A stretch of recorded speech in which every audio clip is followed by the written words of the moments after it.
दोस्तों,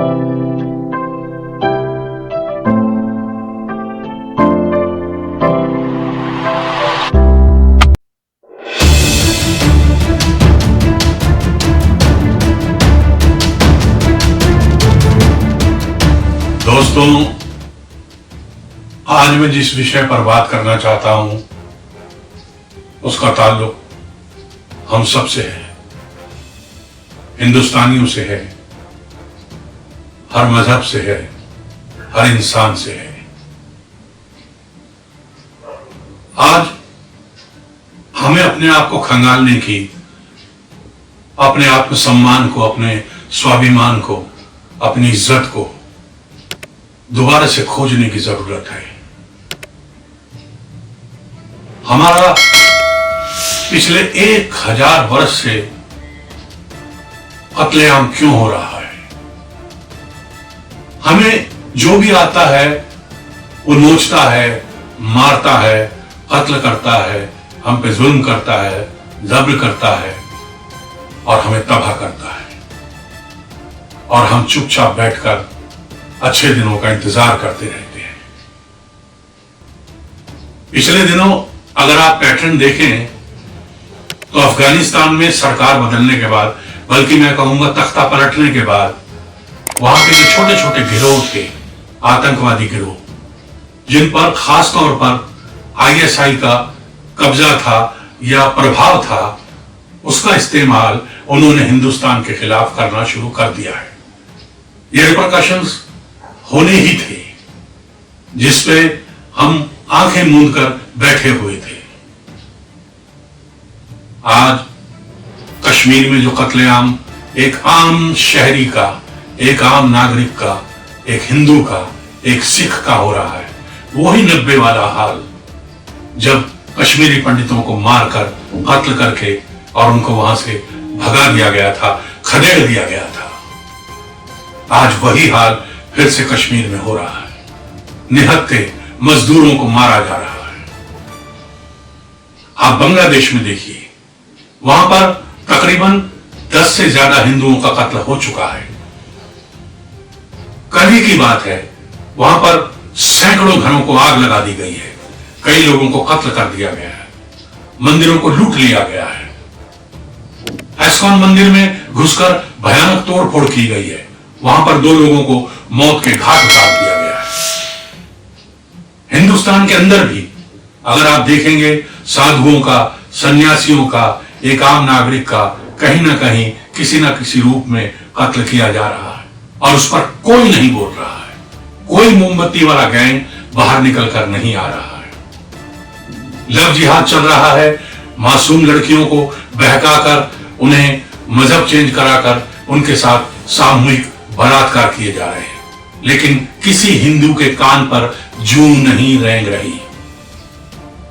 हर तरफ जोर जबरदस्ती है, लेकिन कुछ लोग कहते हैं कि हमें यहां डर लगता है।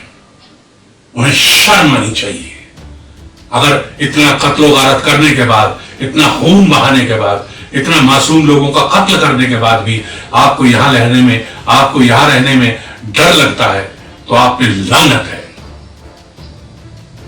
दोस्तों, यह कत्लेआम अभी रुकेगा नहीं, यह और बढ़ेगा। आप एक चीज नोट करिए, म्यांमार में ज्यादातर बौद्ध धर्म को मानने वाले लोग हैं, लेकिन जब उनकी आन पर बात आई, जब उनके मजहब पर बात आई, जब उनके मुल्क पर बात आई, तो उन्होंने रोहिंग्याओं को छोड़ा नहीं। उन्होंने हथियार उठाए, उन्होंने तलवार उठाई और उन्हें वहां या तो खदेड़ दिया या खत्म कर दिया। लेकिन हिंदुस्तानी तो हिंदुस्तानी है।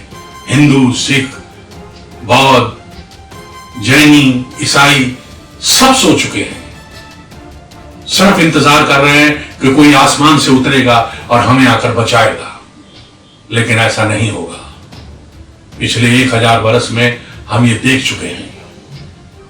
आप देखेंगे अफगानिस्तान में गुरुद्वारों पर हमले हो रहे हैं, पाकिस्तान में मंदिर तोड़े जा रहे हैं, हिंदुओं का कत्ल किया जा रहा है, वहां छोटी छोटी मासूम बच्चियों का धर्म परिवर्तन कराकर जबरदस्ती उनसे शादी करके उनके साथ उनकी बेहुरमती की जा रही है।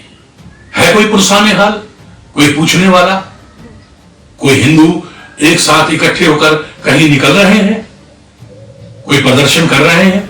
कोई हिंदू बोल रहा है कि मुझे अब इन लोगों के बीच रहने में डर लगता है? सब खामोश बैठे हैं, सबने खामोशी की चादर ओढ़ ली है। दोस्तों, अगर आप ध्यान से देखें तो पूरी दुनिया में ये सिर्फ आप ही से नहीं लड़ रहे। जिस दिन आप इनका टारगेट बनना बंद हो जाएंगे या इनके सामने आप नहीं होंगे, तो ये आपस में ही एक दूसरे को कत्ल करना शुरू कर देंगे। ये बेसिकली एक मानसिकता है, ये एक सोच है जो बचपन से धीरे धीरे धीरे धीरे पाली जाती है। उसे उसी तरह की ग़िज़ा दी जाती है, यानी अक्ल की ग़िज़ा, पढ़ाई की ग़िज़ा। जिहाद करना सिखाया जाता है, कत्ल करना सिखाया जाता है। उसे कहा जाता है कि शहीद होने पर अगर किसी का कत्ल करने के साथ अगर आप अपने आप को उड़ा लेते हैं बम से, तो आपको 70 हूरें मिलेंगी, मीठे पानी का चश्मे मिलेंगे, आप जन्नत में जाएंगे। ये कैसी सोच है? इस सोच से हमें अपने आप को बचाना होगा। हमारे हिंदुस्तान में बहुत से ऐसे लोग हैं, इसी मजहब के लोग हैं, जो इस तरह की बातें नहीं सोचते। वो चाहते हैं कि हम आगे बढ़ें, हम कुछ करें, हम विज्ञान को समझें, हम ज्ञान को समझें। लेकिन कुछ लोग हैं जिन्होंने अपनी दाढ़ी के नीचे तलवार छिपा के रखी हुई है। उनका एक ही मकसद है, गज़वाए हिंद, यानी एक दिन हिंदुस्तान पर कब्जा करना है। तो दोस्तों, हमें ध्यान रखना होगा कि ये कत्लेआम, ये जोर जबरदस्ती, ये जो मारामारी है, ये जो काटा काटी है, ये जो खून खराबा है, ये जो खूनेजी है, ये एक दिन का काम नहीं है। इसे धीरे धीरे पनपाया गया है। अब इसके खिलाफ उठने का, आवाज बुलंद करने का और इनके खिलाफ किसी न किसी तरह का एहतियात करना अब जरूरी हो गया है। एहतियात से ही हम इस तरह की सोच को दबा पाएंगे, इस तरह की सोच को अलग कर पाएंगे। तो दोस्तों, अपना ध्यान रखिए, आसपास नजर रखिए और अपने को महफूज रखिए, अपने दोस्तों को महफूज रखिए। जय भारत, वंदे मातरम।